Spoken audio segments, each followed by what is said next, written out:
Hello everyone, today I'll show you how to convert a PDF file to GIF format using Wondershare PDF element. Open your PDF file with Wondershare PDF element and select this convert option in this top menu bar, and here you will find this to image option. Now select image. At this output image box, click on this down arrow and scroll down. Here you will find this GIF option. Select. Now select setting option.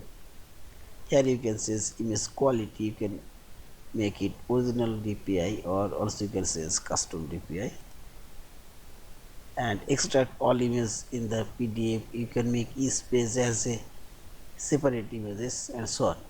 And this all page you can convert. Also you can convert custom page. I'll select this default one and select OK. And this output folder you can select a specific folder or save to the source folder. Now select OK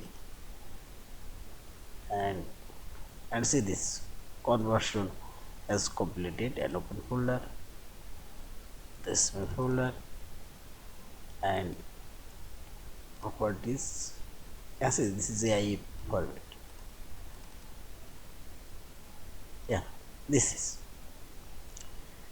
Thank you for watching. Please subscribe, like, share and comments.